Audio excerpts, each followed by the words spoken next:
جو حضرات سنن اور نوافل سے فارغ ہو گئے ہیں بھائیوں، قریب قریب آ جائے، مل جل کر کے بیٹھ جائیں، نمازیوں کا خیال کرتے ہوئے آگے بڑھ جائیں۔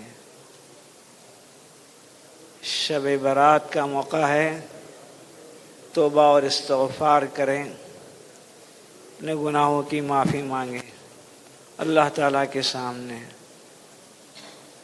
خوب دعائیں کریں کہ اللہ تعالیٰ ہمارے اس سال کو بہتر بنائے۔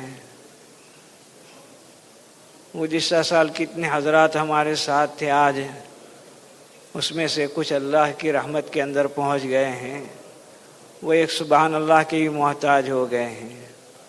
تو اپنی زندگی کی قدر کریں۔ ایسی کتنی شب براتیں ہماری زندگی کے اندر آئی اور گزر گئی، لیکن اس سے ہم نے کیا سبق حاصل کیا؟ ہر ایک آدمی کو اس کے اوپر غور کرنے کی ضرورت ہے۔ تو مجلس کی ابتدا انشاءاللہ قرآن مجید کی تلاوت سے فرمائیں گے۔ مولانا سالم صاحب تلاوت فرمائیں گے۔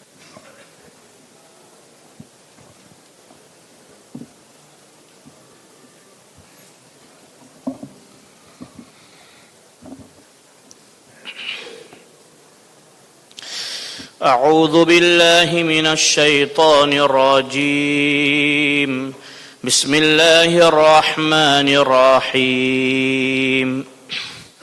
للہ ما فی السماوات وما فی الارض وَإِن تُبْدُوا مَا فِي أَنفُسِكُمْ أَوْ تُخْفُوهُ يُحَاسِبْكُم بِهِ اللَّهُ فَيَغْفِرُ لِمَن يَشَاءُ وَيُعَذِّبُ مَن يَشَاءُ وَاللَّهُ عَلَى كُلِّ شَيْءٍ قَدِيرٌ۔ آمن الرسول بما أنزل إليه من ربه والمؤمنون كل آمن بالله وملائكته وكتبه ورسله لا نفرق بين أحد من رسله وقالوا سمعنا وأطعنا غفرانك ربنا وإليك المصير۔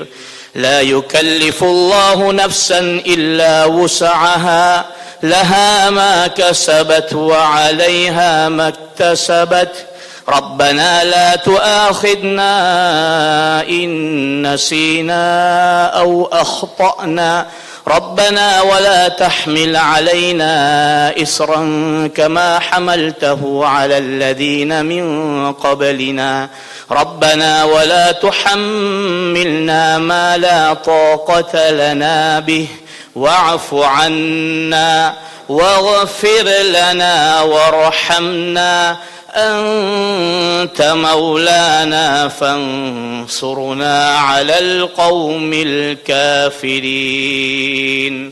صدق الله العظيم۔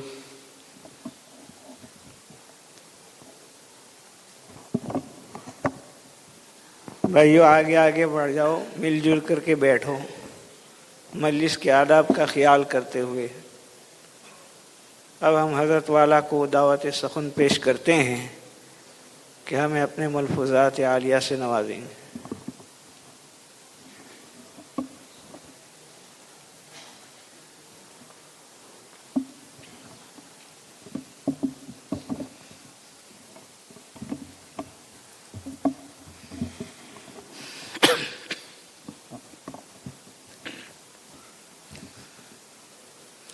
بھائی سب سے پہلے میں بہت ادب احترام کے ساتھ، بہت محبت کے ساتھ آپ حضرات سے درخواست کروں گا کہ قریب قریب آ جائے، مل مل کر بیٹھے، بیچ میں خالی جگہ نہ چھوڑے۔ انشاءاللہ مجلس کے آداب کی جتنی ہم رعایت کریں گے، حق تعالیٰ کی طرف سے رحمت کا اتنا ہی فیضان ہوگا۔ جو حضرات معذور ہیں کوئی حرج کی بات نہیں ہے، ماشاءاللہ جن حضرات کو اللہ نے طاقت دی ہے، قوت دی ہے، ان حضرات سے بہت محبت کے ساتھ یہ درخواست ہے مل مل کر بیٹھے، آگے جو جگہیں ہوں اس کو پر کر لیں۔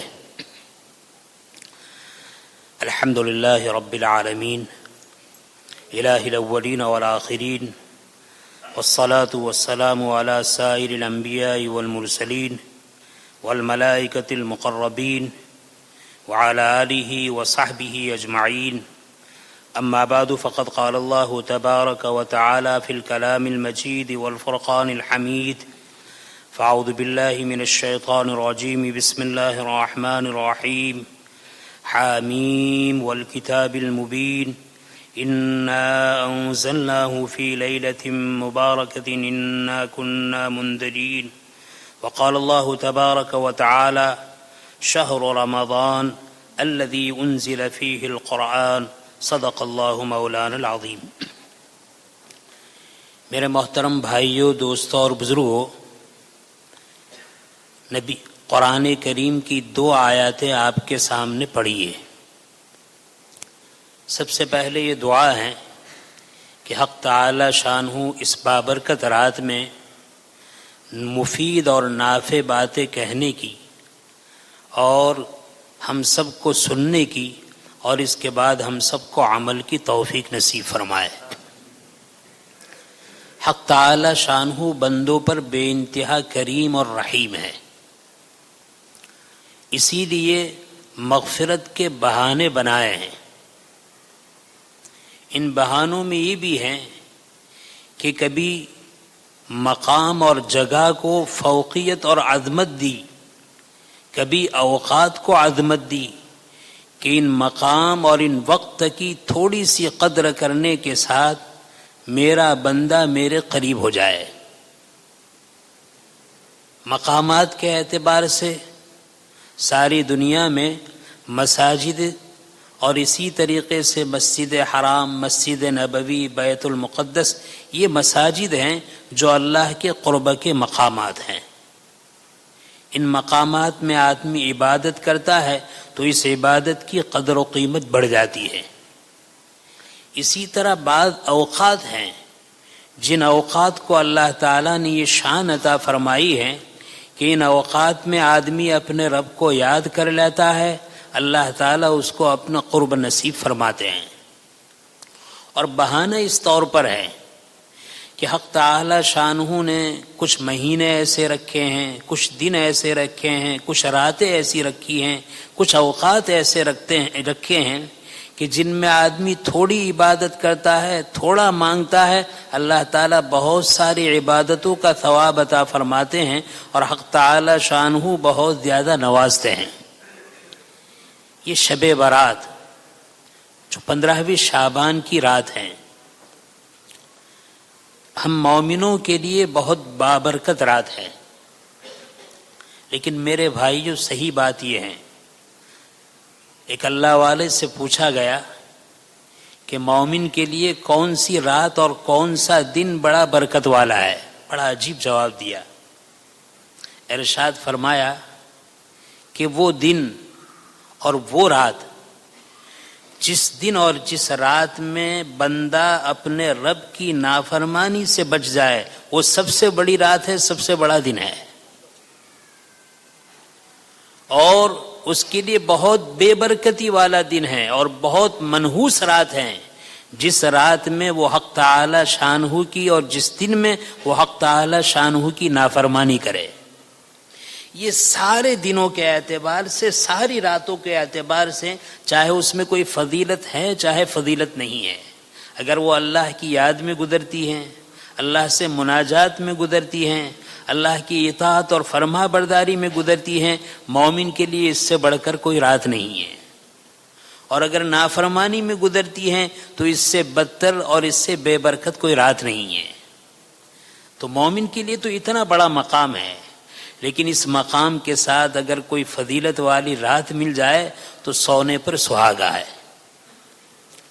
اس رات کی فضیلت میں حضرات علماء کا اختلاف ہے، کیا اس رات کی فضیلت ثابت ہے یا نہیں؟ بعض حضرات تو یہ کہتے ہیں کہ اس کی کوئی فضیلت نہیں ہے، اس سلسلے میں جو روایات ہیں وہ ضعیف ہیں، لیکن کبار محدثین اور محققین فرماتے ہیں کہ 13 یا 14 روایات اس سلسلے میں موجود ہیں، جس میں کچھ زیادہ ضعیف ہیں، کچھ کم ضعیف ہیں، اور ان سب کے مجموعے سے آدمی اس درجے پر پہنچتا ہے کہ اس رات کی فضیلت کچھ نہ کچھ ضرور ثابت ہے۔ خود قرآن کریم کی آیت جو میں نے آپ کے سامنے پڑھی، انا انزلناہ فی لیلۃ مبارکہ، امام التفسیر اکرمہ رحمۃ اللہ علیہ فرماتے ہیں کہ اس سے مراد شب قدر ہے، شب برات ہے۔ حضرت حسن بصری، حضرت مجاہد اور حضرت قتادہ رضی رحمۃ اللہ علیہم فرماتے ہیں کہ اس سے مراد شب قدر ہے۔ لیکن دراصل بات یہ ہے کہ کسی رات کی فضیلت کے لیے اگر ضعیف احادیث بھی مل جائے تو آدمی کو اللہ کی ذات سے امید رکھتے ہوئے اس کو وصول کرنے کے لیے، اس میں نیک عمل کرنے کے لیے ضعیف حدیث بھی کافی ہے۔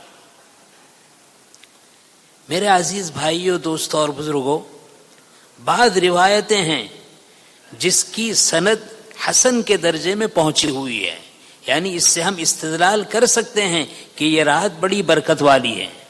اور بعض علماء نے بڑی کام کی بات ارشاد فرمائی کہ جہاں پر دلائل شرعیہ بہت سارے ہیں، وہاں خیر القرون کا عمل یہ بھی ایک بہت بڑی دلیل اور حجت ہے۔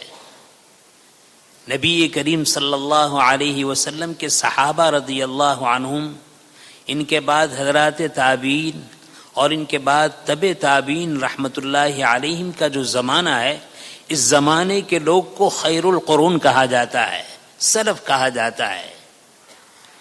تاریخ اسلام اس بات پر شاہد ہیں کہ تابعین سے لے کر اس دور کے علماء اور صلحاء تک تواتر کے ساتھ یہ عمل جاری ہیں کہ تابعین نے، تبع تابعین نے، سلف نے، کبار محدثین نے، صوفیاء اور اولیاء نے ان راتوں کا بڑا اہتمام کیا ہے اور ان راتوں کو عبادات میں گزارا ہے۔ لہذا فضیلت کے لیے کافی ہیں کہ خیر القرون میں عبادت کے ساتھ اس رات کو گزارنے کا ثبوت ملتا ہے۔ ہاں، لیکن یہ بات ہے، اس رات کے لیے کوئی مخصوص عبادت نہیں ہے، آدمی جو بھی عبادت کرنا چاہے کر سکتا ہے۔ بہت بہتر بات یہ ہے کہ آج کی رات ہم دو کام ضرور کریں۔ دیکھو، جتنے بابرکت ایام ہوتے ہیں اور بابرکت راتیں ہوتی ہیں، ان رات میں فرائض، واجبات اور سنت مؤکدہ کے علاوہ کوئی آدمی نفلی عبادات نہ کر سکے اور کوئی زیادہ تسبیحات، ذکر و اذکار اور نوافل نہ پڑھ سکے، لیکن ایک بات کا خیال رکھے کہ اس پوری رات کو آج کے دن میں، آج کی رات میں گناہ صغیرہ اور کبیرہ سے بچا کر گزاریں گے، تو یہ بہت بڑی چیز ہے۔ حضرات علماء یہ فرماتے ہیں کہ کوئی آدمی رمضان جیسا بابرکت مہینہ پائے اور اس میں فرائض، واجبات اور سنت مؤکدہ کے علاوہ سنت غیر مؤکدہ، نوافل کا اہتمام نہ کرے، لیکن اگر اس بات کا اہتمام کیا کہ پورے مہینے کو گناہ کبیرہ اور گناہ صغیرہ سے بچاتے ہوئے گزارا، وہ اپنے رمضان کو وصول کرنے میں کامیاب ہے۔ تو ٹھیک اسی طریقے سے یہ جو آج کی بابرکت رات ہیں، اس رات میں اگر زیادہ نوافل اور زیادہ عبادت نہ ہو، صرف اتنا ہو جائے کہ عشاء، مغرب کی نماز، عشاء کی نماز اور فجر کی نماز تکبیر اولیٰ کے ساتھ جماعت کے ساتھ پڑھ لے اور کوئی عبادت نوافل نہ کرے، لیکن اس بات کا اہتمام کرے کہ اس رات میں ایک بھی گناہ صغیرہ نہ ہونے پائے، اگر اس طریقے اس رات کو گزار دیا تو انشاءاللہ ہم کامیاب ہیں۔ تو سب سے بڑی چیز، سب سے پہلی چیز ہمیں اس اللہ کے دربار میں، اللہ کے گھر میں یہ طے کرنا ہے کہ آج کی رات کم سے کم سارے گناہوں سے ہم اپنے آپ کو بچانے کا اہتمام کریں گے انشاءاللہ۔ دوسری بات ہے کہ اللہ نے موقع دیا ہے، مسلمانوں کے اندر اس رات کی قدر ہے، اور ہر مسلمان چاہے وہ بیچارہ عمل کے اعتبار سے کتنا ہی کمزور اور پیچھے کیوں نہ ہو، اس رات میں کچھ نہ کچھ کر لیتا ہے۔ تو آخر اس رات میں کون سی عبادت کرے؟ اس رات میں نہ تہجد کی خصوصیت ہے، نہ صلاۃ التسبیح کی خصوصیت ہے، نہ صلاۃ التوبہ کی خصوصیت ہے، نہ کوئی ذکر و اذکار کی خصوصیت ہے. عام جو بھی عبادت کرنا چاہے آدمی کر سکتا ہے. لیکن قربان جائیے حضرات علماء پر، بڑی کام کی بات اس وقت بھی وہ ارشاد فرماتے ہیں. ایک کام جہاں ہم یہ کریں گے کہ آج کی رات کو گناہ سے بچائیں گے، وہاں دوسرا کام یہ کریں گے کہ آج کی رات میں تھوڑی بہت جو بھی عبادت کریں گے وہ عبادت تنہائیوں میں اپنے گھروں پر کریں گے. کون سی عبادت کریں گے؟ دیکھو ہم لوگ بالغ ہوئے، مرد بھی بالغ ہوئے، ہماری ماں بہن بہو بیٹیاں بھی بالغ ہوئی. بالغ ہونے سے لے کر آج تک بہت ساری نمازیں ہماری قضا ہوئی ہے. اگر ان راتوں میں آدمی زیادہ نوافل کا اہتمام نہ کر سکے لیکن رات کو زیادہ دیر تک جاگنا ہے تو بہت سنہرا موقع ہے، گولڈن چانس ہے کہ وہ اس رات کو اپنی قضا نماز کی ادائیگی میں گزارے. اور اس طرح جب جب بھی موقع ملے آدمی کے ذمے جو نمازیں قضا ہیں ان قضا نمازوں کی ادائیگی میں اس کو گزارے. اگر ہمارے ذمے بہت ساری نمازیں یا ایک نماز قضا ہے اور اس قضا نماز کو چھوڑ کر پوری رات ہم نوافل پڑھتے رہیں، نوافل کا اجر و ثواب مل جائے گا، لیکن جو نماز قضا ہوئی ہے اس کی پکڑ سے ہم نہیں بچ پائیں گے. لہذا ہمت کرے، ارادہ کرے. ارادے دو کرے. ایک ارادہ تو یہ کرے کہ آج کی رات میں جو ہم قضا نماز ہیں ان قضا نمازوں کو پڑھیں گے اور آئندہ کوئی نماز قضا نہ ہونے دیں گے. یہ ہمیں ارادہ کرنا ہے، یہ ہمیں کام کرنا ہے. دوسری بات یہ ہے آدمی جو بھی عبادت کرتا ہے تو عبادت کرتے ہوئے ایک وقت آتا ہے کہ وہ تھک جاتا ہے، اس کی طبیعت اکتا جاتی ہے. لہذا اگر ہمارے ذمے نماز قضا نہیں ہے اور ہمیں اس رات کو عبادت میں گزارنا ہے، بہت اچھا موقع ہے تنہائی میں کچھ دیر تک تلاوت کرے. تلاوت کرتے ہوئے طبیعت اکتا جائے، بھر جائے، ذکر و اذکار میں مشغول ہو جائے، تسبیحات میں مشغول ہو جائے، درود شریف اور استغفار اور تیسرے کلمے مشغول ہو جائے. پھر کچھ طبیعت چاہی کچھ نوافل کا اہتمام کر لیا، پھر کچھ طبیعت چاہی رونے دھونے کے ساتھ اللہ کی بارگاہ میں گر گڑا کر دعاؤں کا اہتمام کرے. بہت اچھا موقع ہے، کسی نفل کی خصوصیت نہیں ہے لیکن ان رات کو نوافل کے ساتھ گزارنا ہے. بہت اچھی بات ہے آدمی 2 رکعت صلاۃ التوبہ بھی پڑھ لے، 2 رکعت صلاۃ الحاجہ بھی پڑھ لے، تہجد کے لیے 4 رکعت، 6 رکعت، 8 رکعت، 12 رکعت، جتنی توفیق ہو پڑھ لے. صلاۃ التسبیح ہے، موقع ہے اس کو بھی پڑھ لے کیونکہ رات کو عبادت میں گزارنا ہے. لیکن میرے بھائی اس بات کا خاص خیال رکھے کہیں ایسا نہ ہونے پائے کہ ہم پوری رات یا رات کا اکثر حصہ عبادت میں گزارے جس کی وجہ سے ہمیں ہماری فجر کی جماعت کی تکبیر اولیٰ چھوٹ جائے. اس کا خاص اہتمام رکھے. اس لیے میں نے کہا کہ کوئی کچھ نہیں کرتا، مغرب عشاء اور فجر کی نماز کو اگر وہ تکبیر اولیٰ کے ساتھ پڑھ لے اور رات کو برائیوں سے بچا لے وہ اس رات کو وصول کرنے والا ہو گیا. لیکن اگر توفیق مل جائے تو اتنی عبادت رات کو کرے، رات کو اتنا جاگے کہ کسی بھی نوجوان کی، کسی بھی عاقل بالغ کی فجر کی جماعت کی تکبیر اولیٰ فوت نہ ہونے پائے. اس خیال کے ساتھ جتنا جاگ سکے اور جتنی عبادت کر سکے کرے. روایت میں آتا ہے نبی کریم صلی اللہ علیہ وسلم ام المومنین حضرت عائشہ صدیقہ رضی اللہ تعالی عنہ کی باری کے موقع پر ان کے یہاں تشریف لائے اور آپ نے ارادہ فرمایا کہ آپ اپنے بستر پر آرام فرمائے. ارادہ فرمانے کے بعد ہی فوراً آپ اپنے بستر سے اٹھے اور آپ گھر سے باہر نکلے. ام المومنین حضرت عائشہ رضی اللہ تعالی عنہ کو غیرت آئی، کیا بات ہے، آج میری باری کا دن ہے، آپ تشریف لائے اور اس کے بعد دوبارہ آپ جانے لگے.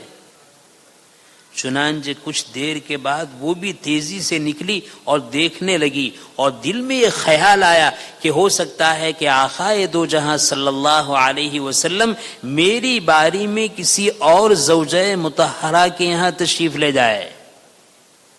آگے بڑھ کر دیکھا تو نبی کریم صلی اللہ علیہ وسلم بقیع غرقد یعنی جنت البقیع میں تشریف لے گئے اور وہاں والوں کے لیے دعائے مغفرت کی اور پھر واپس لوٹے۔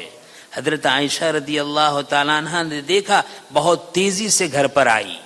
جب تیزی سے چلنے کی وجہ سے آنے اور جانے میں وقت صرف ہوا تو آپ کا سانس اکھڑنے لگا، ابھرنے لگا۔ نبی کریم صلی اللہ علیہ وسلم تشریف لائے، پوچھا کیا بات ہے؟ کہا کہ یا رسول اللہ، میں یہ سمجھی کہ آپ کسی اور زوجہ مطہرہ کے یہاں تشریف لے گئے، میں دیکھنے کے لیے نکلی، میں نے دیکھا کہ آپ تو بقیع تشریف لے گئے۔ تو نبی کریم صلی اللہ علیہ وسلم نے ارشاد فرمایا کہ عائشہ تیرا یہ خیال ہے کہ میں تیرے ساتھ ظلم کروں گا، تیری باری میں کسی اور عورت کے پاس جاؤں گا اور اس طرح ظلم کروں گا؟ یہ تو نہیں ہو سکتا۔ پھر اس کے بعد نبی کریم صلی اللہ علیہ وسلم نے ارشاد فرمایا، یا عائشہ تجھے معلوم ہے آج کون سی رات ہے؟ آج شب برات ہے، 15ویں شعبان کی رات ہے۔ اس رات میں حق تعالی شانہ قبیلہ بنو کلب کی ریور کی بکریوں کے پشت پر جو بال ہوتے ہیں اس بال کے برابر انسانوں کی مغفرت کے فیصلے فرماتے ہیں۔ اگر کسی کے گھر میں 10 بکریاں ہو تو کیلکولیٹر سے ہم حساب کر سکتے ہیں کہ اس کے کھال پر کتنے بال ہیں۔ عرب میں بہت سارے قبائل تھے، اس میں ایک قبیلہ تھا قبیلہ بنو کلب، وہ بکریوں کے پالنے میں بہت مشہور تھا اور بہت زیادہ بکریاں رکھتا تھا۔ حدیث میں اس کو پیش کیا گیا کہ قبیلہ بنو کلب کی بکریوں کے ریوڑ میں جو بکریاں ہوتی ہے اس بکریوں کی پشت پر جو کھال ہیں اس کھال پر جتنے بال ہیں ان بالوں کے بقدر حق تعالی شانہ اس رات میں مغفرت فرماتے ہیں۔ یہ معلوم ہوا کہ اللہ تعالیٰ نے اس رات کو مغفرت کو عام کر دیا ہے۔ اسی لیے حدیث میں نبی کریم صلی اللہ علیہ وسلم کا ارشاد نقل کیا ہے کہ اس رات میں ایک فرشتہ اللہ کی طرف سے اعلان کرتا ہے، کوئی مغفرت طلب کرنے والا ہے میں اس کی مغفرت کروں، کوئی رزق کا طالب ہے میں اس کو رزق عطا فرماؤں، کوئی مصیبت زدہ ہے میں اس کی مصیبت کو دور کروں، یہ اعلان کرتا ہے۔ لیکن میرے بھائی عام طور پر روایت سے معلوم ہوتا ہے کہ روزانہ رات کے آخری حصے میں فرشتہ یہ اعلان کرتا ہے۔ اس رات کی خصوصیت ہے کہ رات آنے پر ہی حق تعالی شانہ کی طرف سے فرشتہ یہ اعلان کرتا ہے، کوئی مغفرت کا طالب ہے، کوئی رزق کا طالب ہے، کوئی مصیبت زدہ ہے میں اس کی مغفرت کروں، میں اس کو رزق عطا کروں، میں اس کو مصیبت سے آزاد کروں۔ معلوم ہوا آج خاص مغفرت مانگنے کا دن ہے، مغفرت مانگنے کی رات ہے۔ اپنے آپ کو جس خدا کو ہم نے اس کی سرزمین پر اس کی نافرمانی کر کے ناراض کر دیا ہے، اللہ نے اپنے فضل سے وہ رات عطا فرمائی ہے جس رات میں صحیح معنی میں اخلاص کے ساتھ بندہ 2 آنسو بہائے اور اللہ کے سامنے گڑ گرائے تو بڑے سے بڑے پاپی کی اس رات میں حق تعالی شانہ مغفرت کا اعلان اپنے فرشتوں کے ذریعے سے کروا رہے ہیں۔ ہاں لیکن بعض روایات سے معلوم ہوتا ہے کہ بعض لوگ ایسے ہیں جو ایسے گناہ میں مبتلا ہے کہ جس گناہ کی وجہ سے اتنی بڑی مغفرت کی رات میں بھی ان آدمی کی مغفرت نہیں ہوتی، ان کو معاف نہیں کیا جاتا۔ میرے بھائی ہمیں ٹھنڈے دل سے اس بات کو سننا ہے اور سننے کے بعد اپنا جائزہ لینا ہے، کیا ہمارے اندر یہ برائی تو نہیں ہے، کیا ہمارے اندر یہ پاپ اور گناہ تو نہیں ہے کہ جس گناہ کی نحوست کی وجہ سے مغفرت عامہ کی اس رات میں بھی ہم اپنی مغفرت سے محروم رہ جائے۔ حدیث کا خلاصہ یہ ہے کہ حق تعالی شانہ اس رات میں مشرک کی مغفرت نہیں فرماتے. جو آدمی اللہ کے ساتھ شرک کرتا ہے، اس کی ذات میں کسی کو شریک مانتا ہے، اس کی صفات میں کسی کو شریک مانتا ہے، ایسے مشرک کی اللہ تعالیٰ اس رات میں مغفرت نہیں فرماتے ہیں. جب یہ بات آتی ہے تو ہم اطمینان سے کہتے ہیں الحمدللہ ہم مومن ہیں، شرک سے ہم بری ہیں، شرک سے ہم دور ہیں. دیکھو میرے بھائی، بعض مرتبہ جہالت ایسی طاری ہوتی ہے کہ نادانی اور جہالت کی وجہ سے آدمی ایسے کام کر بیٹھتا ہے جو شرکیہ ہے، لیکن اس کو پتہ نہیں چلتا یہ بھی شرک ہے.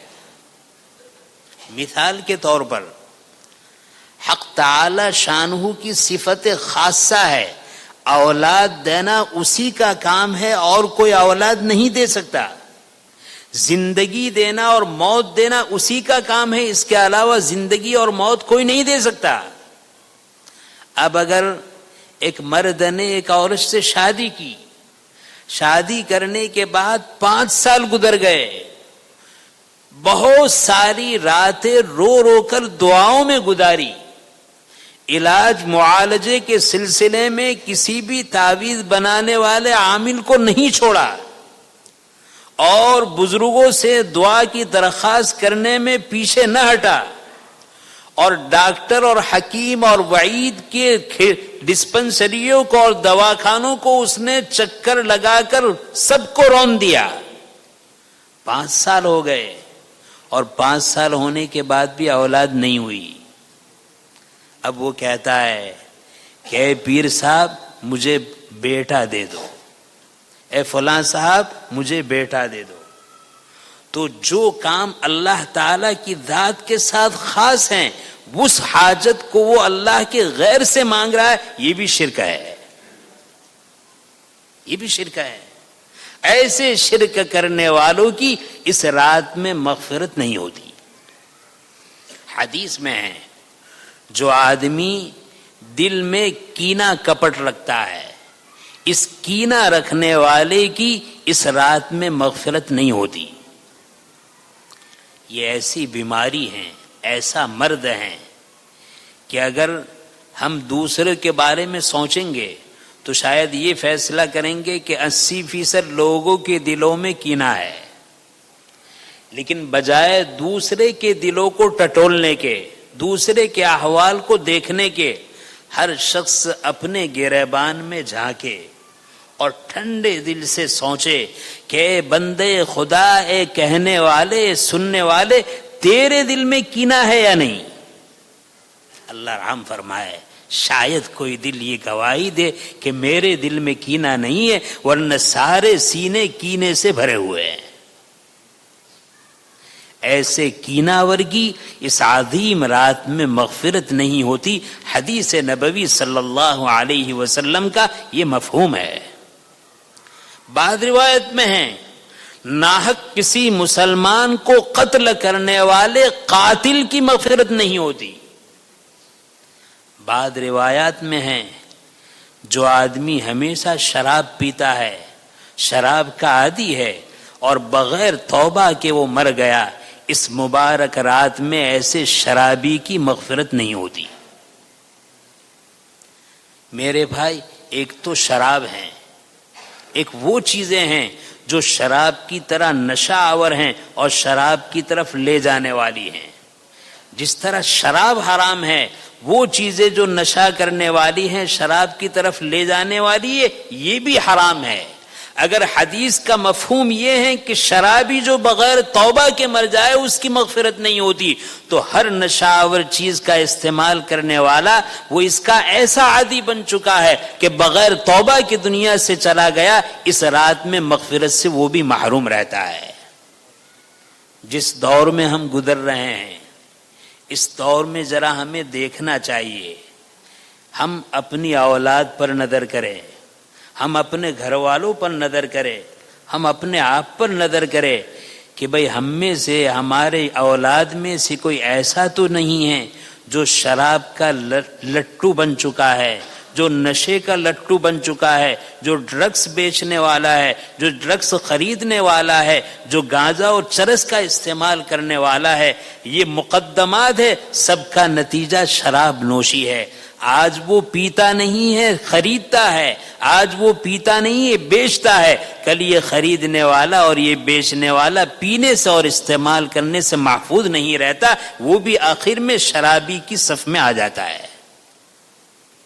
اور شراب نوشی کتنا خطرناک جرم ہے، مجھے واقعہ یاد آیا۔ ایک بزرگ کا انتقال ہوا، ایک بزرگ کے ایک چھوٹے بچے کا انتقال ہوا، اس کو غسل دیا گیا، کفن پہنایا گیا، دفن کیا گیا۔ دفن کرنے کے بعد 1-2 ہی دن گزرے تھے اور اس بزرگ نے اپنے چھوٹے سے بچے کو خواب میں دیکھا۔ جب خواب میں دیکھا تو یہ دیکھا کہ وہ چھوٹا بچہ جس کے سر کے ایک ایک بال، سارے بال بالکل سیاہ اور کالے تھے، بچے کو خواب میں دیکھ رہے ہیں کہ سارے بال سفید ہو چکے ہیں۔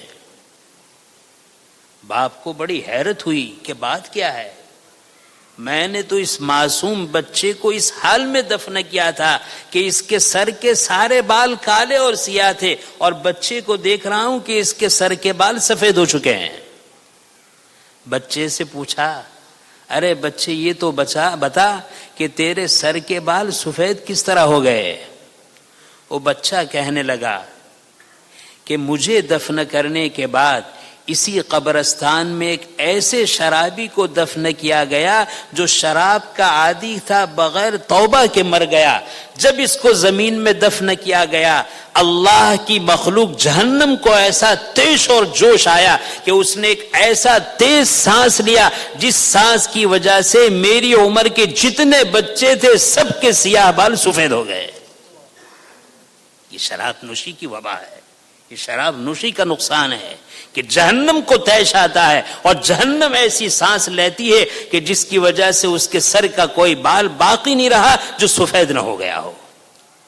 ٹھنڈے دل سے سوچنے کا مقام ہے، ہم کس ڈگر پر جا رہے ہیں؟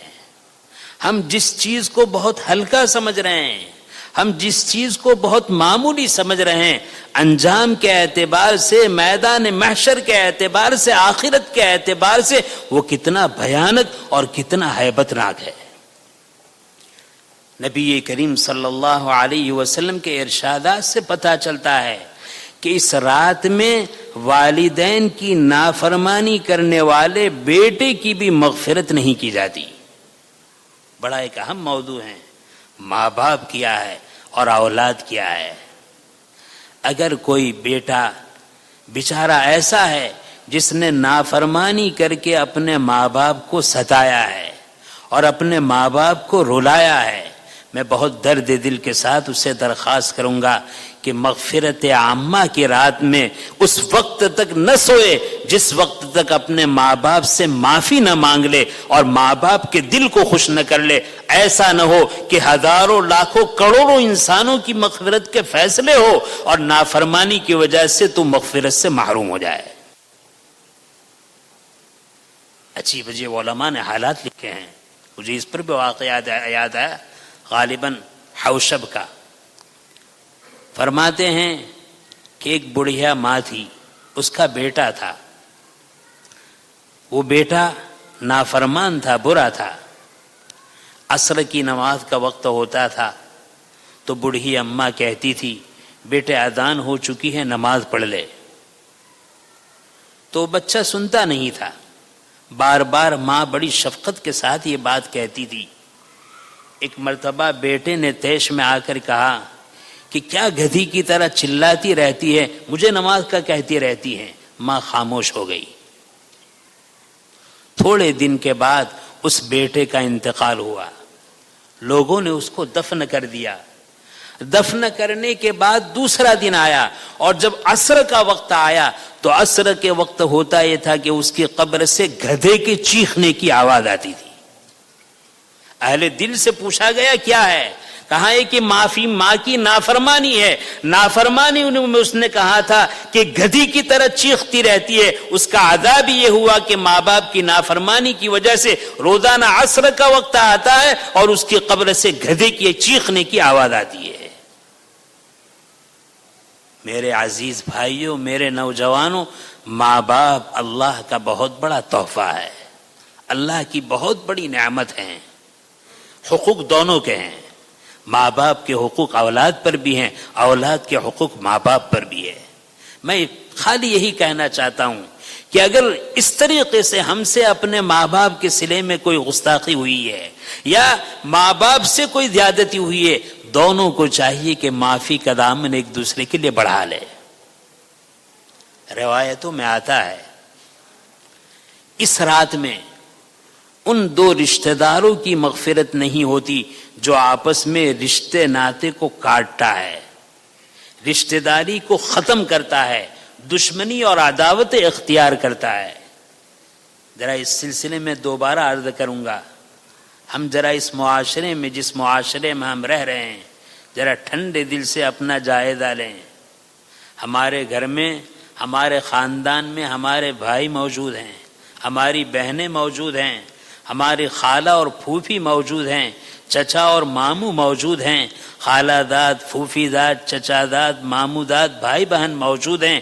کتنے بھائی بہن ایسے ہیں جو اس مسجد میں بیٹھ کر یہ دعویٰ کر سکتے ہیں کہ خاندان میں کوئی بھی رشتہ دار ایسا نہیں جس سے میرا قطع تعلق ہو، میری دشمنی ہو، میں سب سے راضی ہوں، سب مجھ سے راضی ہے.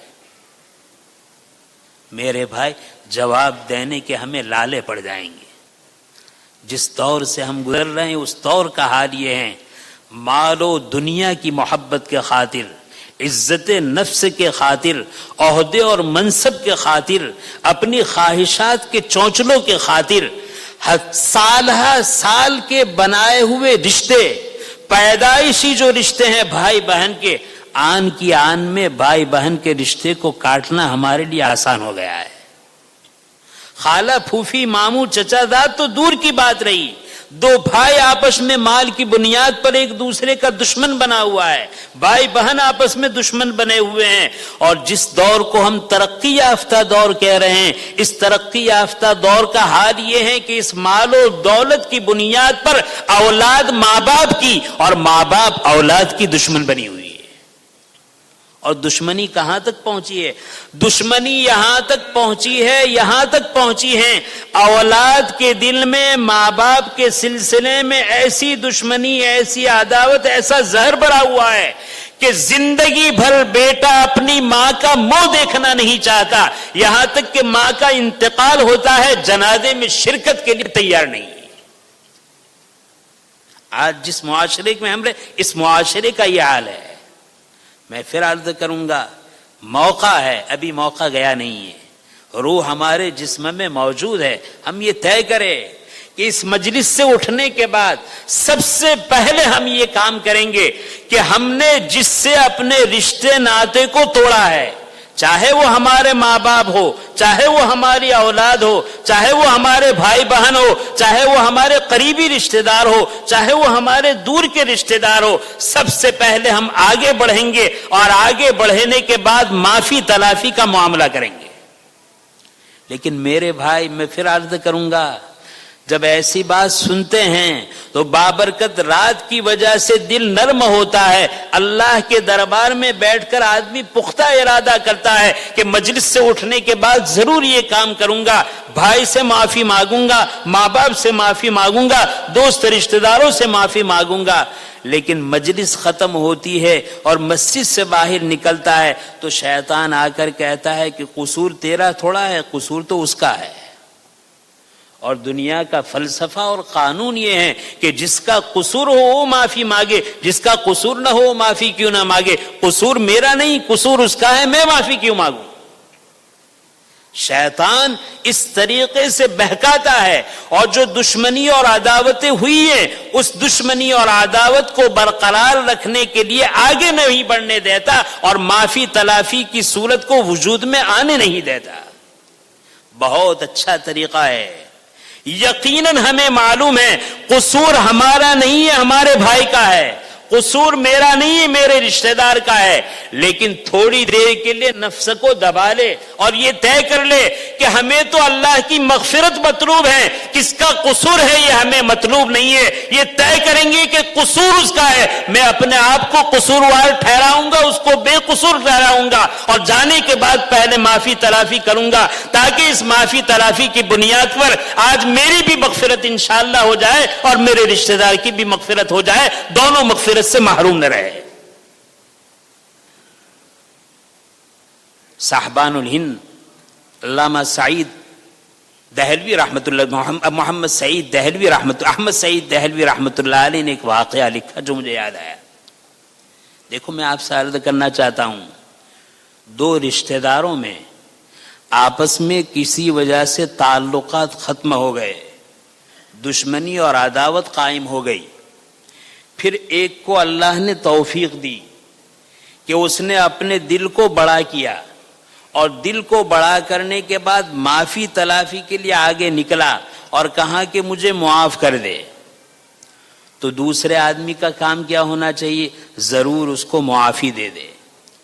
یہ نہیں کہنا چاہیے کہ بھائی آپ معافی مانگنے آئے ہیں لیکن میں معاف کرنے کے لیے تیار نہیں ہوں. بیچ میں ایک بات اور سمجھا دوں، اگر معاملے میں رنجش اس لیے ہوئی ہے، معاملے میں دشمنی اس لیے ہوئی ہے کہ اس نے ہمارے حق کو پائمال کیا ہے، ہمارے حقوق کو دبایا ہے، ہمارے پیسے کو دبایا ہے، ہماری زمین کو دبایا ہے، تو معاف کرنے کا مطلب نہیں کہ بھائی یہ معاف کر دو معاف ہو گیا. یہ نہیں.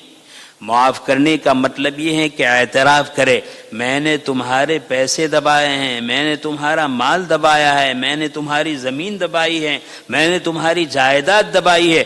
میں پہلے نیت کرتا ہوں اور آپ کے سامنے عہد کرتا ہوں کہ اپنی طاقت کے مطابق جلد سے جلد اس کو ادا کروں گا. میں تو معافی اس لیے مانگنے کے لیے آیا ہوں کہ میں نے جو غلطی کی ہے جس کی وجہ سے ہمارے رشتے ٹوٹے ہیں، اس رشتے کو جوڑنے آیا ہوں. معافی کا یہ مطلب نہیں کہ لوگوں کا ہڑپ کر دیا اور کہو معاف کرو معاف کرو، اس سے معاف ہونے والا نہیں ہے.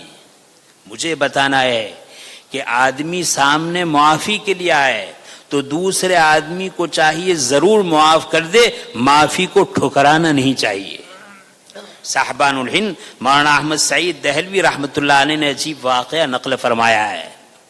فرماتے ہیں فرعون نے خدائی کا دعویٰ کیا. بہت کم ایسے منحوس دنیا میں گزرے ہیں جس نے خدائی کا دعویٰ کیا ہو، اور بڑے بڑے گناہ کیے، لیکن کم لوگ ہیں جس نے اس طریقے سے خدائی کا دعویٰ کیا. فرعون نے بھی خدائی کا دعویٰ کیا. جب شیطان کو پتا چلا کہ اس سرزمین پر فرعون نے خدائی کا دعویٰ کیا ہے، تو شیطان فرعون کے پاس آیا اور آنے کے بعد شاباشی دینے لگا کہ گناہ تو نے کیا ہے، آج تک ایسا گناہ سنا نہیں گیا. شاباشی دی.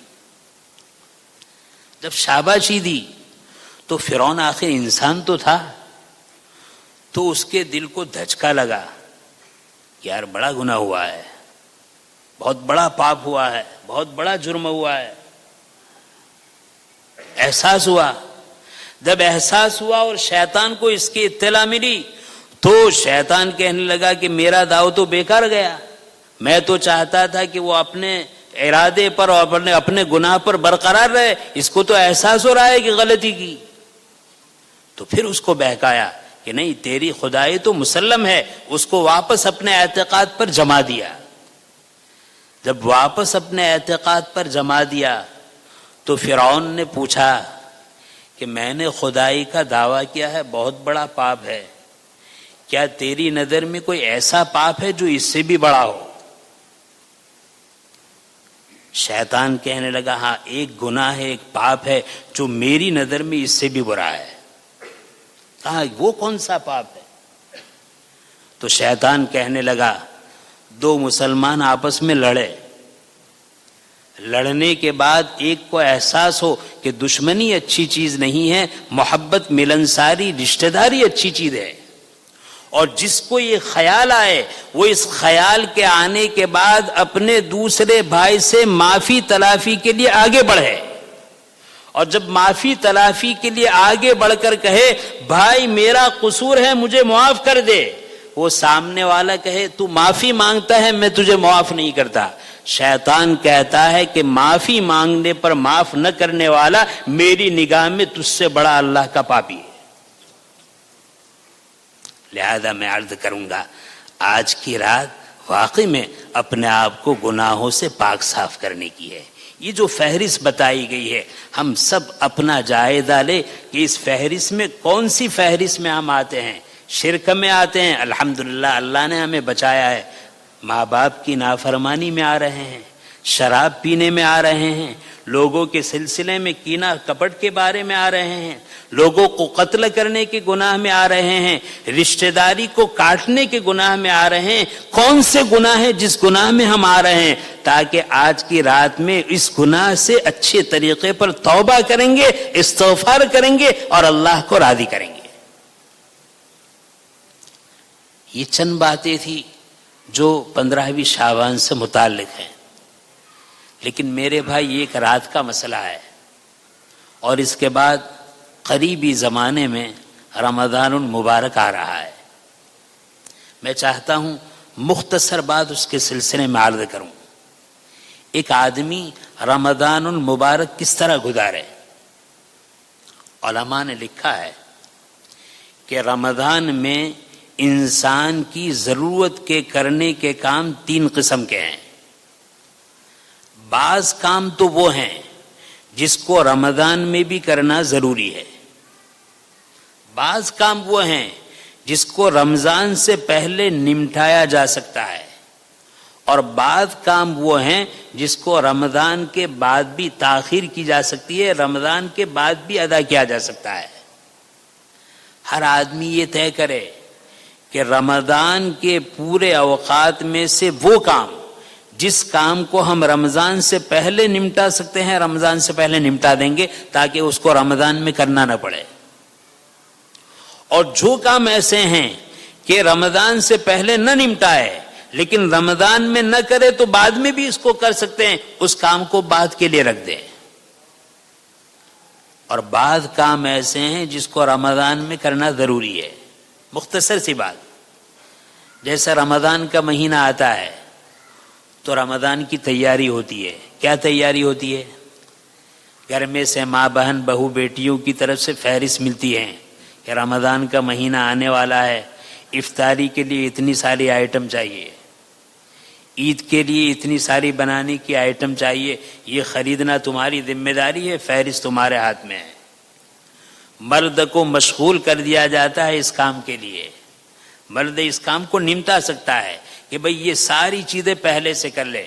میں اپنی ماں بہنوں سے بھی عرض کروں گا، رمضان کی افطاری کی جتنی ساری چیزیں ہیں، ان ساری چیز کی تیاری جو آپ رمضان سے پہلے کر سکتی ہے رمضان سے پہلے کر لے۔ کپڑے تیار کرنے ہیں عید کے، اور عید کے بعد تو اس کو مؤخر نہیں کیا جا سکتا، چاہے اپنے کپڑے ہو چاہے اپنے اہل و عیال بال بچے کے کپڑے ہو، ان سارے کام کو شعبان میں کر دیا جائے۔ اب رمضان کا مہینہ ہوگا تو بعض کام تو ایسے ہیں جس کو روزانہ کرنا ضروری ہے۔ انسان کو کھانے کی ضرورت ہے، پینے کی ضرورت ہے، انسان کو نہانے کی ضرورت ہے، انسان کو آرام کرنے کی ضرورت ہے۔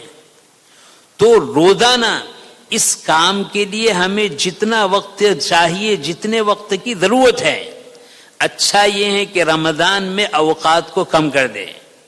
روزانہ مثلا 1 وقت کے کھانے کے لیے ہمیں آدھا گھنٹہ چاہیے، تو رمضان میں نمٹا دے کہ یہ آدھا گھنٹے کے بجائے 15 منٹ میں اس سے فارغ ہو جائے۔ غسل میں ہمیں 20 منٹ چاہیے، اگر 10 منٹ میں یہ کام ہو سکتا ہے اس کو کر لے۔ روزانہ ہم 8 گھنٹے نیند نکالتے ہیں، رمضان میں اگر 7 گھنٹے 6 گھنٹے نکالے تو کافی ہو سکتے ہیں۔ میرے بھائی اپنے اوقات کو اس طرح بچائے، اور بچانے کے بعد رمضان کے لیے اس کو رکھے۔ الحمدللہ بہت سارے اہل مال ایسے ہیں کہ رمضان بھر نہ کمائے تو ان کو کوئی نقصان ہونے والا نہیں ہے۔ ہاں بعض بیچارے ہیں روزانہ کماتے ہیں روزانہ کھاتے ہیں، ان لوگوں تو چاہیے کہ رمضان کو خالص اللہ کی عبادت کے لیے فارغ کر دے، پورا سال خوب کمایا ہے، اور جو روزانہ کمانے والے ہیں ان کو بھی چاہیے کہ اس مہینے میں زیادہ محنت کر کے کم محنت کرنی پڑے، ایسا کام رمضان سے پہلے کر لے تاکہ رمضان کے لیے اپنے وقت کو زیادہ سے زیادہ بچا سکے۔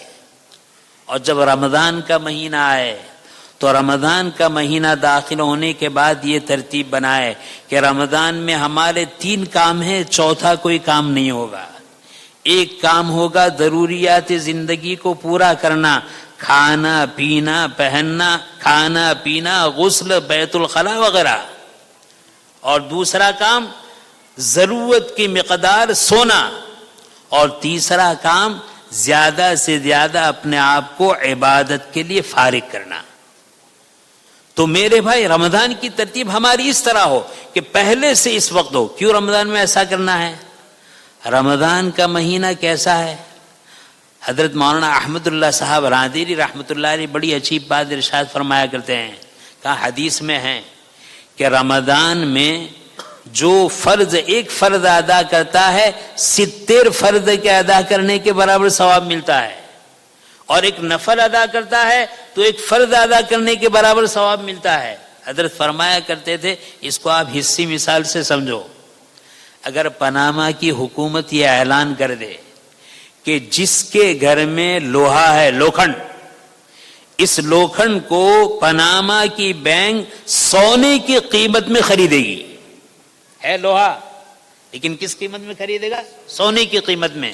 حضرت فرمایا کرتے تھے کہ اگر یہ اعلان ہو جائے تو آدمی گھر پر جائے گا اور تلاش کرے گا لوہا کہیں پڑا ہے یا نہیں، جتنا پڑا ہے سب جمع کر دے گا۔ اس سے بڑھ کر جس کیل کے ذریعے سے، جس کھیلی کے ذریعے سے کھڑکیوں کو، باریوں کو اور دروازوں کو فٹ کیا ہے وہ بھی نکال دے گا۔ کیوں؟ اس لیے کہ یہ لوہے کا ہے اور اس کا عوض مل رہا ہے سونا، تو جتنا سونا گھر میں پڑا، جتنا لوہا گھر میں پڑا تھا وہ بھی، اور جتنا ضرورت میں لگا ہے سب کو نکال دے گا کہ اس کو بعد میں دیکھیں گے، ابھی تو لوہے کی قیمت سونے کے برابر ملتی ہے، سب نکال کر دے دے گا۔ حضرت فرمایا کرتے تھے کہ حق تعالی شانہ نے نفل کا ثواب فرض کے برابر کر دیا، یہ لوہے کا ثواب سونے کی قیمت کے برابر ہے۔ اور حضرت فرماتے تھے کہ ایک فرد کی قیمت 70 فرد کے برابر ہے۔ یہ اضافہ ہے کہ لوہے کو سونے کے برابر دیا جا رہا ہے اور سونے کو 70 گنا زیادہ کیا جاتا ہے۔ اللہ تعالیٰ اتنا سارا دینے پر آ رہے ہیں، اب ہم میں سے کون محروم القسمت ہوگا کہ اس کو لینے کے لیے تیار نہ ہو؟ لہذا اپنے اوقات کو زیادہ سے زیادہ اللہ کی عبادت کے لیے اس طرح فارغ کرے تو انشاءاللہ ہمارا رمضان نیکیوں والا گزرے گا۔ حضرت امام غزالی کا ارشاد نقل کر کے اپنی بات کو ختم کرتا ہوں۔ امام غزالی رحمۃ اللہ علیہ فرماتے ہیں کہ رمضان کے مہینے کی خاصیت یہ ہے کہ جو آدمی رمضان کا مہینہ نیکیوں کے ساتھ گزارے گا اس کا سال نیکیوں کے ساتھ گزرے گا، جو آدمی رمضان کا مہینہ غفلت کے ساتھ گزارے گا اس کا سال غفلت کے ساتھ گزرے گا، جو آدمی رمضان کا مہینہ گناہوں کے ساتھ گزارے گا اس کا سال گناہوں کے ساتھ گزرے گا۔ لہذا میرے بھائی یہ تیاری کرنے کی ضرورت ہے۔ پھر رمضان میں کیا کام کرنے ہیں؟ رمضان میں فرض نماز تو پڑھتے ہی ہیں، ہمیں اس بات کا اہتمام کرنا ہے کہ رمضان میں 5 فرض نمازیں ہر بندہ اپنے اپنے محلے کی مسجد میں تکبیر اولیٰ اور صف اولیٰ کے اہتمام کے ساتھ پڑھے گا، زیادہ سے زیادہ تلاوت کا اہتمام کرے گا، زیادہ سے زیادہ تسبیحات، ذکر و اذکار کا اہتمام کرے گا، اور زیادہ سے زیادہ اپنے آپ کو گناہوں سے بچانے کا اہتمام کرے گا۔ لیکن میرے بھائی ہم سب جانتے ہیں، میں نے کہہ دیا آپ نے سن لیا، وقت کے آنے پر کچھ ہونے والا نہیں ہے۔ کسی کام کو کرنے کے لیے پریکٹس اور مشق چاہیے۔ آدمی کھیل کے میدان میں جاتا ہے تو پہلے خوب پریکٹس کرتا ہے، جب پریکٹس مکمل ہوتی ہے اس کے بعد کھیل کے میدان میں جاتا ہے، وہ ون ڈے کھیلتا ہے اور ٹیسٹ کھیلتا ہے، لیکن پہلے مشق کرتا ہے۔ یہ جو 15 دن ابھی رمضان کے باقی ہے، یہ 15 دن اللہ نے ہمیں مشق کے دیے ہیں، ہمیں پریکٹس کے دیے ہیں۔ اگر آج ہی سے ہم نے ارادہ کیا کہ رمضان کے مہینے کو گناہوں سے خالی گزارنا ہے تو ہمیں ضروری ہے کہ آج ہی سے اس کا اہتمام کرے کہ ہم 15 دن کو گناہ صغیرہ اور گناہ کبیرہ سے بچاتے ہوئے گزاریں گے. اور ہم یہ چاہتے ہیں کہ فرض نمازوں کو تکبیر اولا اور صف اولا کے ساتھ پڑھیں گے. تو ہمارا یہ اہتمام فجر سے ہونا چاہیے کہ فجر کی نماز سے یہ اہتمام کریں گے کہ ہم ہر نماز کو تکبیر اولا اور صف اولا کے ساتھ پڑھیں گے. ہمارے اکابر فرماتے ہیں جو آدمی صف اولا اور تکبیر اولا کا اہتمام کرنا چاہے وہ ہر نماز کی جماعت سے 10 منٹ پہلے اپنی ساری ضرورتوں سے فارغ ہو کر مسجد کے اندر آ جائے تو کبھی بھی اس کی تکبیر اولا فوت نہیں ہوگی.